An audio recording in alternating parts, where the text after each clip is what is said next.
Everybody, 7:19. You know, normally the moon moves into the darkest part of the Earth's shadow and completely turns a dark red color during a total lunar eclipse.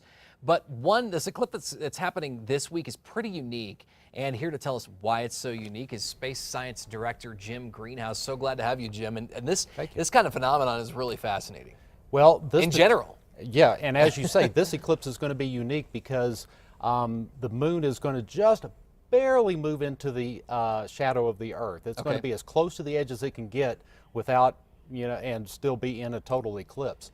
So this will be actually the shortest total eclipse of the 21st century. And when's this one coming up? It's happening this Saturday morning. You are gonna have to get up early.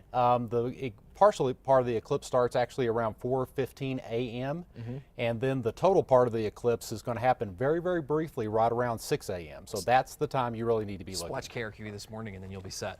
Just get up for 4:30. All right, so for those who don't, I know you touched on it there, but those who don't know exactly what a lunar eclipse really means, what happens there? Okay, so that's why I brought these globes here this morning, and we need the sun. Kristen's going to be the sun with the flashlight. So I don't know that it's really going to work that well with all the lights in here, but normally what happens during a lunar eclipse is you've got the sun here.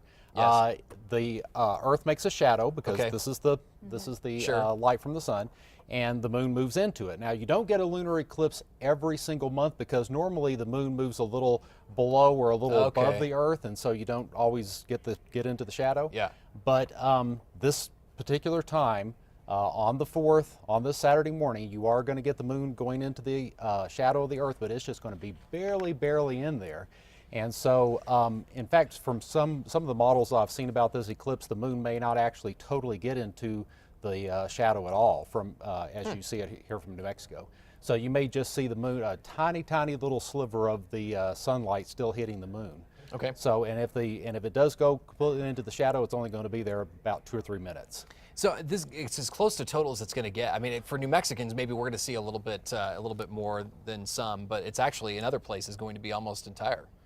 Yeah, well, actually, normally during a lunar eclipse, it doesn't matter what side of, if you're on the dark side of the Earth, you're going to see the eclipse. But this one's going to be so close to being to the edge of the Earth's shadow that it kind of depends on where you are, how long the eclipse is going to happen. So if it happens at all, and we've got an animation actually showing you how close the moon is going to get to the edge of the shadow, and as you can see from that, it's just barely in there.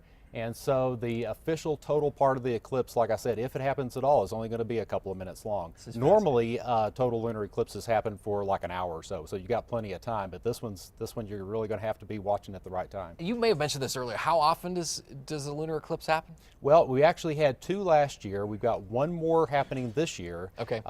When you get 4 eclipses in a row like that, it's called a tetrad. So this is going to be the second to last eclipse in the tetrad. And then after that, it's going to be a couple of years before we see another one here. Nice. That's fascinating. You can put the sun down. The sun to bed. Thank you, Kristen. Very well done.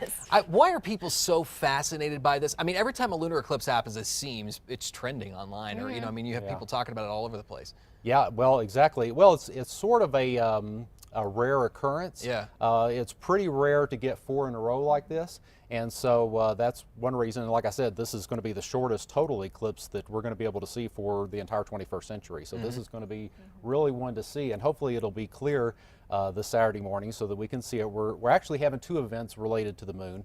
We got one coming up tonight. It's called a Lunar Monday, and it's a regularly scheduled monthly event that we have that talks about the moon and anything else going on in the sky. So you can come by the museum tonight. It's admission by donation from 8:30 to 9:30, and we'll give you a preview of the eclipse. And then you can come to the eclipse watch at the museum, which is happening this Saturday morning. Starts at 4:30 a.m. And then it wraps up about 6:30 because the total part of the eclipse starts at 6 o'clock and then the moon sets before the eclipse actually Fascinating to watch. I know Kristen will have more details on it. Thank you, Jim. We appreciate it so much for a rundown of what's going on. We'll be watching. We'll be right back.